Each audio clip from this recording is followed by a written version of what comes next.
That's my cup. I done been through some shit. On the block, it was me and my shit. He took tough, then I'm sending them six. Alright, y'all. Today we about to react to what's going on in the behind the Philly drill scene with Leaf Ward. Only a nigga that really was rapping and clapping at the same time. And when the ops slid down with their whistle and blue, then I knew it was game time. Nowadays I feel like I can call niggas my brothers, unless we got the shit. Really not gonna talk too much. I'm really not gonna react to this vid too much. I'm gonna just sit back and watch the vid with y'all. So y'all just sit back, enjoy the vid, and let's get it. That can land him behind bars for decades. His story is a complex mix of musical talent, street life struggles, and ultimately a potential downfall. Leaf Ward, also known as Leaf or Leafy, grew up in West Philadelphia around 52nd and Larchwood or Osage Ave in an area known as Fiveland. His childhood was marked by hardship as his father was incarcerated for 15 years when Leaf was a child, 15 years in the feds. He excelled in school and aspired to escape the streets through legitimate means. Despite graduating high school and enrolling in college with dreams of becoming a veterinarian, he found himself caught up in drama and violence, leading to academic struggles and eventually dropping out. Leaf had been involved with music in one way or the other since middle school and high school, freestyling for friends who heard his talent and encouraged him to pursue rapping. While in college, he released his first track, which gained significant attention, encouraging him to focus on music exclusively. One of the things students love about culinary school online with the Scopier is the toolkit. Our students can receive a starter kit. Oh shit. It's Leaf. West Philly shit. Pair newbies and some chewies, Louis gripping on my toolie. All the bad bitches wanna do me, fuck it, we gon' make a movie. And I'm really from the jungle, all my niggas animals. Busy clip with Steph Curry, bullets look like Amber Rose. 52nd Street into the death for me. 100+ killers round me, it's gonna be hard to get next to me. Upon returning to Philadelphia from college, Leaf battled a severe Percocet addiction from 2012 to 2017, spending over $100,000 on the pills, according to him. I used to abuse Percocets, you hear me? Like for 5 years. Nobody wouldn't say nothing to me, like, you feel me? And motherfuckers be scared and all that. When I was on Percs, bro, like, your face start looking dry, your physical appearance start changing, you look bad, your hair dry, you start not caring about the way you look, you just want to get high, you look bummy. This addiction led him to stealing from his supportive mother, a turning point in their relationship that made him realize the need to get clean. Also, his desire to be with his longtime best friend who refused to date him until he addressed his addiction also motivated him to quit pills, according to Leaf. Niggas in the friend zone. Bro, my girl was my best friend, like, for damn near 10 years before we got together, bro. She the only person who used to tell me, like, yo, like, you on some bullshit out here. Like, I used to go at her. She told me one time, like, yo, boy, like, you gotta get your shit together before you get me. I really got my shit together, bro. At the same year, bro, 2017, bro. And I got her. That's crazy. I first over my wife, they took over my life. She had no choice but to leave me. I told her that I'ma change. I ain't gonna stay the same. I couldn't blame she believe me. During this period, local old heads that were looking out for Leaf provided financial support for studio time, though Leaf often used money for drugs. In 2018, Leaf found himself incarcerated and unable to pay bail. Fellow Philadelphia rapper P&B Rock, who had risen to stardom over overcoming his own troubled past, stepped in to pay Leaf's bail, wanting to help him succeed. It's crazy because if you know where P&B Rock is from, they hoods into it. This act of kindness led to a friendship and a studio collaboration, significantly boosting Leaf's career.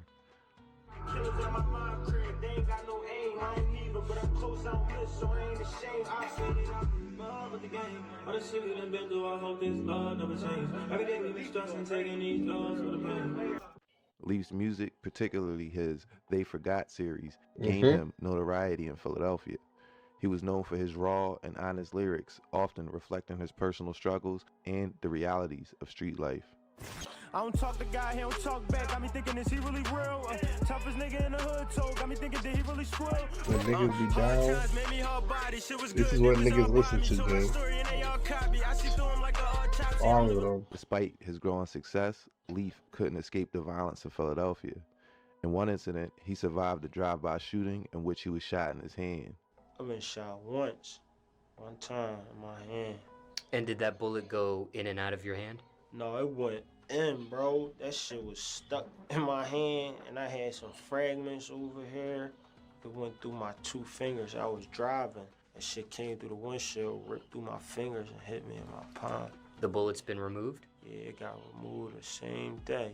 I don't know why I was bitching, bro. That shit hurt, bro. Real rap. It hurt more because I got hit in the nerve, you feel me? So I felt that shit up my whole arm, bro. Like, no bullshit, the worst pain I ever felt in my fucking life. But I'm glad it hit me right there. I was driving like this. My hand went right there. Shit would have smacked me in my face. I wouldn't even be here. I was on like a one-way block driving. My left hand, my other hand, I'm in my phone in front of my face. I ain't really looking, I ain't really driving, I'm rolling because there's a stop sign coming up. Bro, I just heard them Jones. Boom. First John hit me in my hand. I look up, motherfucker, like right where you at, bro. Throwing them John, I'm thinking I'm cooked, bro, but niggas can't shoot. This event is believed to be connected to the city's intricate gang wars. Leaf's affiliation with Tasker Street, a gang with its own set of rivals, further entangled him in these dangerous situations and conflicts. He publicly addressed the shooting in his music, showcasing the constant threat of violence he faced and perpetuated. I threw 14 shots, only hit me once in my hand. Them niggas was missing. They know they fucked up, they supposed to walk me down. They did, cause niggas was bitching. Despite relocating to Atlanta in 2021 to escape the dangers of Philly, Leaf eventually returned to his hometown.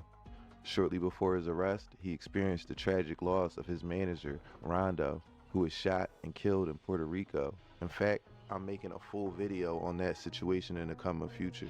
Let me know if that's something you want to see down in the comments. Rondo played a pivotal role in Leaf's career, even going as far as paying $30,000 for a feature with rapper G Herbo. I'm not allowed to reveal the secrets of Jefferson Black Barrel. It's carefully chosen, select batch.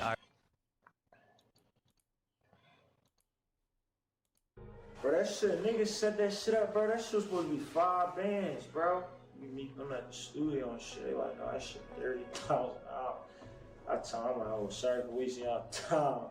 My fault. Got my man with me. He like, bro, you want to pay the 30? He said, bro said, that 30 ain't shit. I'm like, nah, bro, I ain't letting you pay $30,000, bro. Me and bro going back and forth for like 5 minutes. They left.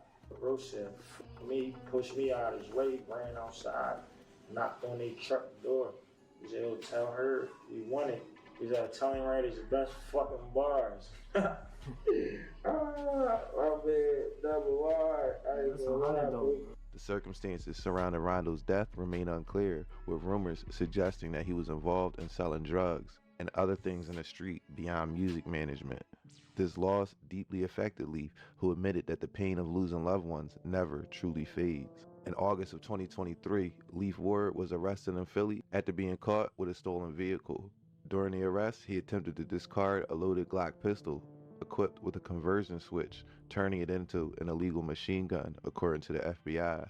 Khalif Ward, or Leaf, agreed to plead guilty in the Eastern District of Pennsylvania to counts 1 and 2 of the indictment, charging him with possession of a machine gun in violation of 18 U.S.C. Statute 922-0 and possession of a firearm by a convicted felon in violation of 18 U.S.C.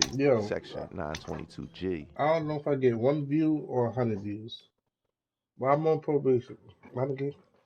If you convicted felon, convicted anything, bro, do not be riding around in a stolen car with an illegal gun with a button on it.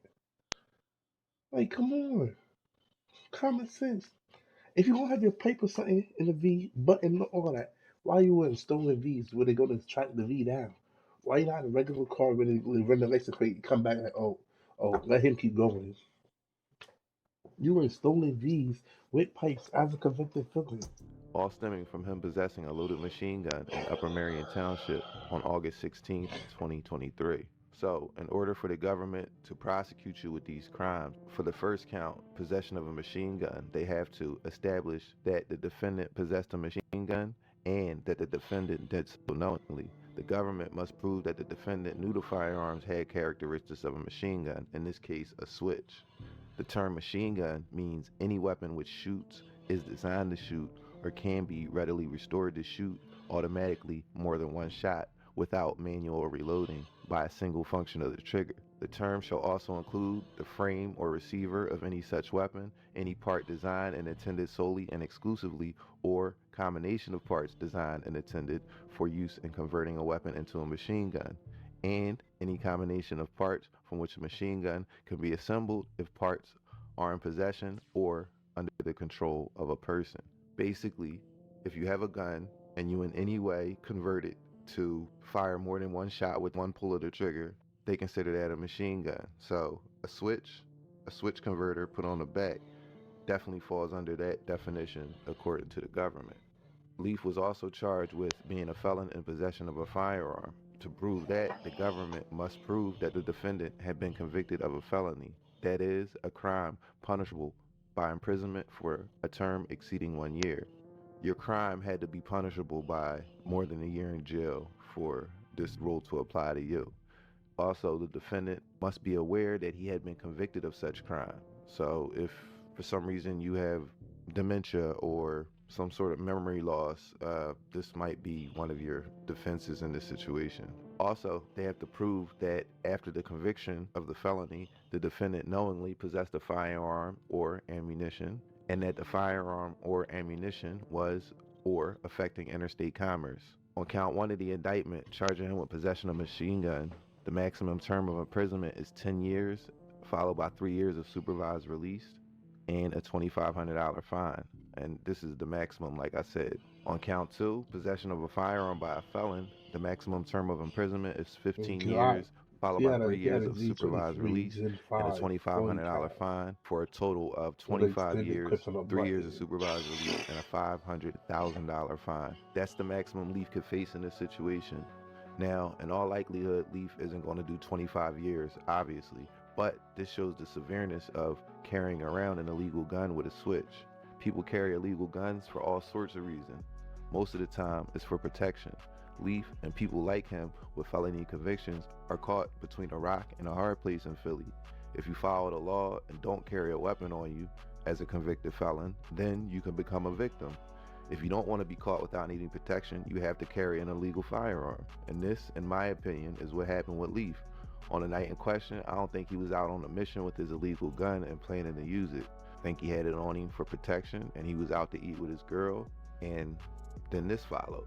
On August 16, 2023, Leaf took a stolen vehicle to the Bahama Breeze restaurant in the King of Prussia Mall. Officers doing detail in the parking lot ran the registration for the car, which came back stolen out of Philadelphia.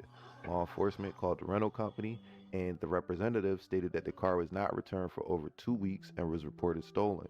The detectives then began the process of towing the vehicle. While the car was in the process of being towed, Leaf exited the restaurant with his girlfriend. I guess he might have saw the commotion from inside or saw whatever was going on from inside. Ward began running toward the truck until he saw uniformed police officers and the marked police vehicle. He then began sprinting back towards the restaurant. Before he ran back into the restaurant, officers noticed that he was wearing a distinctive red baseball hat with gold letters. Officers chased Ward into the restaurant and through the kitchen until he was apprehended behind the restaurant. While Leaf was fleeing through the restaurant, according to the officers, he put a loaded Glock pistol into the trash can and threw his hat nearby as well. A restaurant employee saw Leaf put the firearm into the trash can. Leaf and the employee were the only people in the area of the kitchen at the time, according to the police report. This employee gave a statement to police and also identified Leaf in a show-up identification. Why you ride? You could have got a brand new pipe. You could have had a brand new pipe. What you ride for? Oh, Leaf put the gun in the trash can. Leaf was inside the police cruiser at the time of the ID. Ward's arrest, the recovery of the firearm, and the identification was all captured on body cam footage. Pictures of the recovery of the firearm and Leaf Ward's hat were also captured. A firearms examiner from Montgomery County detectives examined the firearm recovered from the trash can. The examiner determined that the factory plate on the back of the gun had been replaced with a Glock conversion switch. The examiner test-fired the weapon with the switch and determined that the firearm was fully automatic. This was the evidence the feds were going to use at trial against Leaf. This incident, coupled with his prior felony conviction for gun possession in 2019, had Leaf looking at 20 years Fed time, as I said earlier, if this case went to trial. Instead, Leaf agreed to plead guilty to possession of a machine gun and possession of a firearm by a convicted felon, facing a stipulated sentence around 46 months. So that's almost 4 years, and with time served, Leaf might be out by the end of 2025, maybe. Hey. On July 10th, 2019, Leaf Ward was previously convicted of a felony possession of a firearm not to be carried without a license and sentenced to a term of 11.5 months to 24 months in prison. This case highlights the tragic reality of many young artists caught between the allure of street life and their artistic aspirations. Leaf Ward's story serves as a cautionary tale of the dangers of staying entangled in the streets, even when the success seems within reach. If you enjoyed this video, please hit the thumbs up. If you liked it enough to subscribe to the channel, please do that as well. It really helps the channel more than you guys know. Damn, this is crazy, but it's crazy, man. Man, don't do dumb stuff if you're outside with pipes, gang. Moral of the story: if you're the ticket, stay out the city. If you got the opportunity to do better, stay out your city. If you got shit on you, don't do dumb stuff. Free Leafy. Till next time, y'all. Peace.